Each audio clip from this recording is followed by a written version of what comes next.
এই ছোট আলুগুলা বিশেষ করে ভাজি খেতেই ভালো লাগে। আমরা রান্না খাই না, আমরা ভাজিই খাই।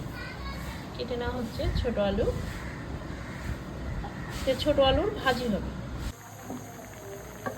ছোট আলুটাকে একটু সিদ্ধ করে নিব, ধুয়ে আমি কড়াইতে দিয়ে দিয়েছি সিদ্ধ হওয়ার জন্যে। এর সঙ্গে দিয়ে দিব লবণ, দিব পরিমাণ মতো লবণ, হলুদের গুঁড়া, পান মতো মরিচের গুঁড়া।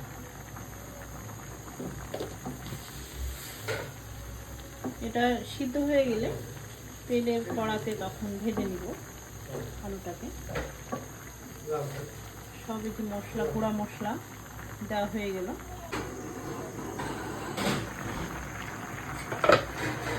আলুটাকে এখানে 80% আমি সিদ্ধ করে নিব, আর 20% হবে তেলের যে ফ্রাই প্যান সেটাতে ভাজার সময়।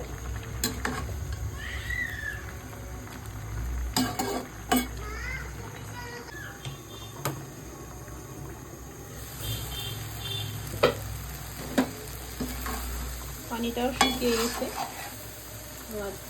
আলুটাও সিদ্ধ হয়ে গেছে।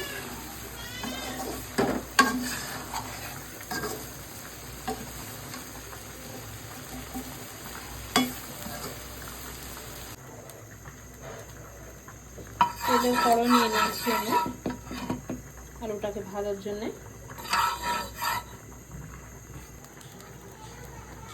পরিমাণ মতো সয়াবিন তেল,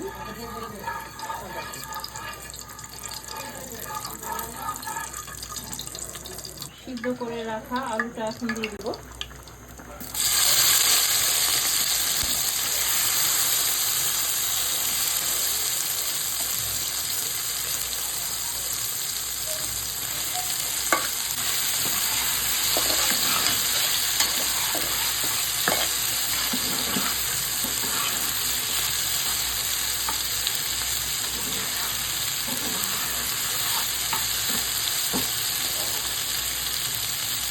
এই আলুটা ভাজাই ভালো লাগে রান্না করতে। সাধারণত ভাজাই খাই, আপনারা কে কীভাবে খান কমেন্টে জানাবেন। এই আলু ভাজিটা একটু সময় নিয়ে আস্তে আস্তে ভাজতে হয়, সরি কালার হবে। জরি ডাল দিলে এটা হচ্ছে ভাজা হবে ঠিকই, ভিতরে কাঁচা ভাবটা থাকবে, এই জন্যে আস্তে আস্তে ভাজতে হবে এটাকে খুব সুন্দর করে।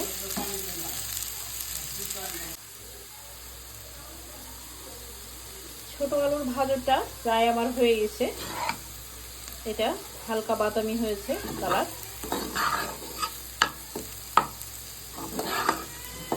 অনেক মজা লাগে এটা। এটার সঙ্গে কালার ডাল,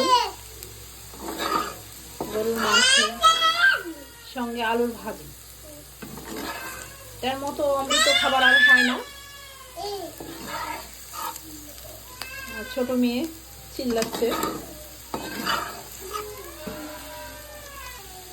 আসলে যে বাচ্চা কাচ্চা নিয়ে ভিডিও করে সেই বুঝবে, খুবই কষ্ট বাচ্চা কাচ্চা নিয়ে ভিডিও করা। তার চেষ্টা করি নিজে একটু কিছু করার জন্যেই। আলু ভাজিটা হয়ে গেছে, উঠিয়ে নেব। কতটা সুন্দর লাগছে দেখতে, এটাও মজা লাগবে।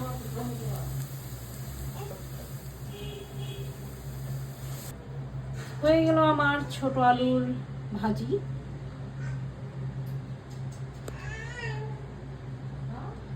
ভিডিওটা ভালো লাগলে অবশ্যই লাইক, কমেন্ট, শেয়ার করতে ভুলবেন না। ভালো থাকবেন, সুস্থ থাকবেন। আল্লাহ হাফেজ।